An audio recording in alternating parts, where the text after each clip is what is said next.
अच्छा, एक चीज है जिसे हम सब रोज देखते हैं, पर शायद ही कभी उस पर गौर करते हैं। हाँ, ये लॉगिन पेज। आज जरा इसी की छिपी हुई दुनिया में झांकते हैं।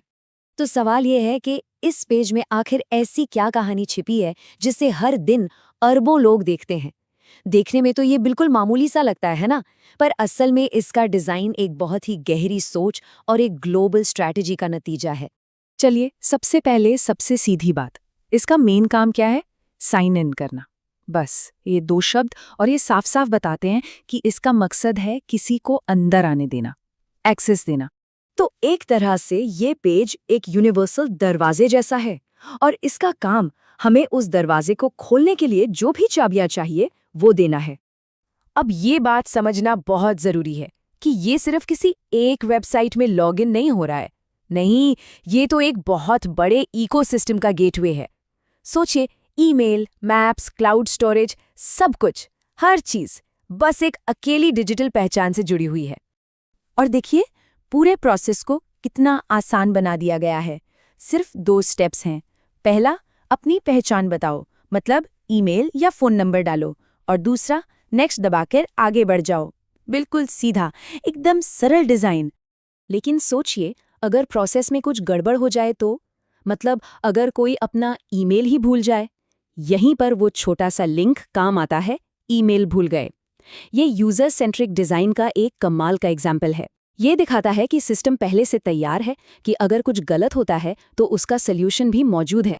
तो ये पेज एक साथ 2 तरह के लोगों की जरूरतें पूरी कर रहा है।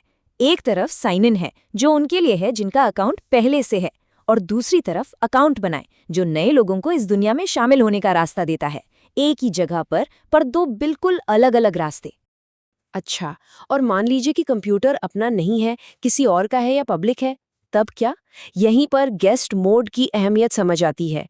ये एक ऐसा फीचर है जो किसी पब्लिक या शेयर्ड कंप्यूटर पर इस्तेमाल करने वाले की प्राइवेसी और सिक्योरिटी को बचाता है।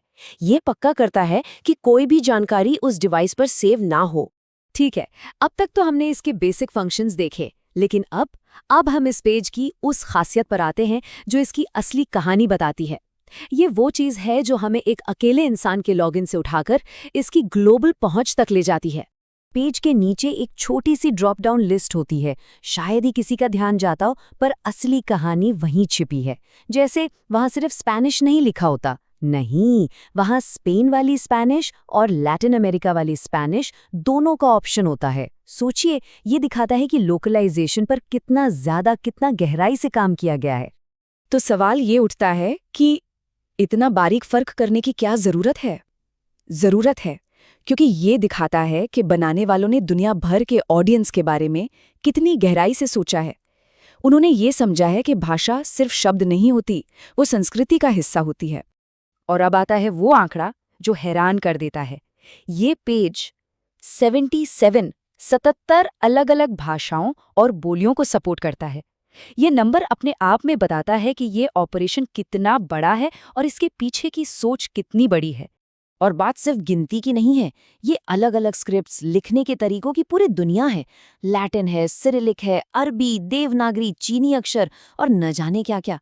सच कहूं तो ये इंटरनेट का एक भाषाई नक्शा है, एक तस्वीर है।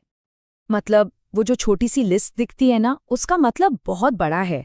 वो सिर्फ भाषाओं की लिस्ट नहीं है, वो असल में पूरी डिजिटल दुनिया का नक्शा है। ये ग्लोबल इंक्लूजन का, सबको साथ लेकर चलने का और इंटरनेट के पूरे इंफ्रास्ट्रक्चर का एक बहुत ही पावरफुल सिंबल है। चलिए, अब आखिर में उन चीज़ों पर नज़र डालते हैं जो अक्सर अनदेखी रह जाती हैं। वो छोटे छोटे लिंक्स, वो फाइन प्रिंट। ये इस पूरे ग्लोबल सिस्टम को चलाने वाले कानूनी और सपोर्ट सिस्टम को दिखाते हैं। ये 3 लिंक, मदद, गोपनीयता और शर्तें, हम सब इन्हें देखते हैं, पर शायद ही कभी क्लिक करते हैं।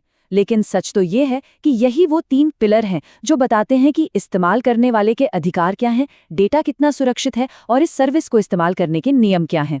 एक तरह से ये इस डिजिटल दुनिया के कानून हैं। तो अगली बार जब कोई साइन इन करे तो एक पल के लिए ये सोचना दिलचस्प होगा कि वो असल में किस अदृश्य ग्लोबल नेटवर्क से जुड़ रहा है। एक मामूली सा क्लिक और एक बेहद कॉम्प्लेक्स ग्लोबल सिस्टम एक्टिवेट हो जाता है, जो भाषाओं, कल्चर और कानूनों की सीमाओं से बहुत आगे तक फैला हुआ है।